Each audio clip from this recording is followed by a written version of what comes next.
Welcome to the deep dive. Okay, this week we are casting our lines, so to speak, into St. Lucia. We're looking at a week-long fishing and weather forecast, September 1st to the 7th, 2025. Our mission, to really unpack how weather, tides, even the moon, all kind of dance together to create the best, or sometimes, well, the toughest fishing days. It's a pretty fascinating look at how nature works these things out. Let's unpack this. It really is fascinating. And it's more than just catching fish. It's about seeing these patterns in the environment, like Yeah. how tiny details, things you might not even think about, can stack up and have a big impact. It's a great way to understand prediction. Right, so let's jump into the week. Monday, September 1st. Forecast is cloudy, cooler, about 22 Celsius. Southwest wind, a bit gusty, 13 miles per hour, only 10% rain chance. Conditions sound, maybe, moderate. But you pointed out the cloud cover, maybe even a lower pressure system. That could be good. How's that work? Yeah, exactly. A lot of people think bright sunshine is always the goal. Right. But actually, that cloud cover, maybe a slight pressure drop, it can make fish feel a bit safer, move into shallower water. It can sort of trigger them to feed, like they sense a change coming.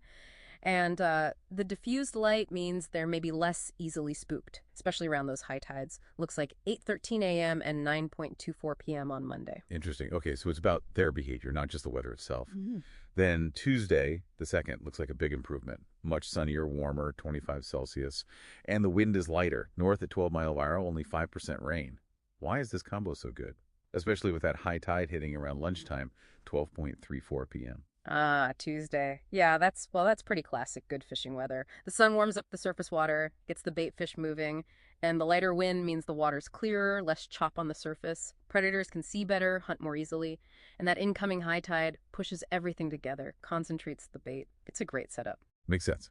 Okay, Wednesday, September 3rd. Still sunny, still 25 Celsius, but, the wind picks up again. Yeah. Southwest, 16 miles this time, and a 20% rain chance. Forecast still says good fishing, though. Says it's because of an increasing tide range. Explain that a bit.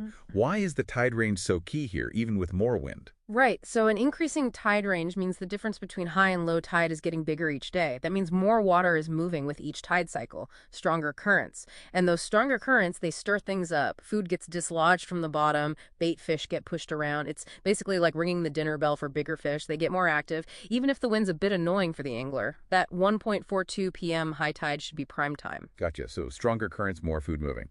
Okay. Thursday the 4th. Seems like it eases off a bit. Partly cloudy, comfy 23 degrees, gentle south breeze, just 9 miles per hour. Low rain chance again. The high tides, like the one at 2:16 p.m., still seem important. Is this day more about just stability, a comfortable environment? Yeah, that's a good way to put it. Thursday offers a more comfortable environment, fewer extremes. When conditions are stable like this, fish don't get as stressed. They're more likely to just feed consistently through the day rather than in short bursts, so it's steady. Those high tides at 2:16 p.m. and later at 8:24 p.m. are definitely the focal points, offering good windows. All right. Now, Friday, September 5th. This looks like the toughest day of the week. Light rain forecast, 25% chance during the day, jumps to 35% at night. Still 22 Celsius, 9 mile per hour south wind.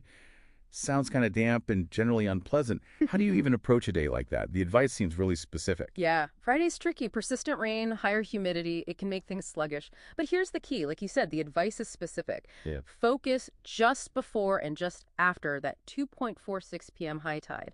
Even on a tough day, that peak tidal movement, that surge of water, it can still trigger a short feeding window. You have to be ready to capitalize on that brief opportunity. It's about precision timing. Okay, pick your moment carefully. But then the weekend arrives, and things seem to ramp up significantly. Saturday the 6th, partly cloudy, 23 degrees, but a stronger northwest wind, 15 mile per hour. Conditions rated fair to good. But the big factor seems to be the tides becoming very strong because the full moon is approaching. Tell us of that lunar connection. Ah, yes. The moon, its gravitational pull gets really strong around the full moon, and that dramatically increases the tidal currents. We're talking powerful flows, especially near inlets and coastal structures. This strong current flushes out bait crabs, shrimp, small fish, making them vulnerable. It basically concentrates the food and gets the predators fired up. So yeah, those strong currents around the 3:16 p.m. high tide on Saturday, excellent potential. Wow. Okay, so the moon really is pulling the strings there, which leads us to Sunday the 7th. Predicted to be the best day of the whole week. Mostly sunny, 24 Celsius, 0% rain chance, northeast wind at 16 mile per hour. And those super strong full moon tides are peaking, right? With a massive high tide at 3:46 p.m. It sounds like the perfect storm in a good way. Exactly. Sunday looks like the payoff. You've got that great, stable weather, sunny, warm, combined with the absolute peak tidal flow from the full moon effect. It's the ideal scenario. Maximum bait movement, maximum predator activity, likely concentrated around that big afternoon high tide. It should be, well, pretty fantastic fishing. It's really amazing seeing it laid out like that, how everything from a bit of cloud cover or wind direction to these huge tidal forces driven by the moon all weave together. So looking back at the week, what does this deep dive really tell us? Beyond just, when to fish in St. Lucia. Well, it shows just how interconnected everything is, doesn't it? The weather, the ocean, the lunar cycle, they're all linked. And I guess it makes you think, if you can understand these detailed natural forecasts for something like fishing, how could that change the way you look at other things? Maybe how you plan a hike or gardening or just observe your own local environment. It's about tuning into those natural rhythms, right? Really makes you wonder what else we could predict if we paid closer attention.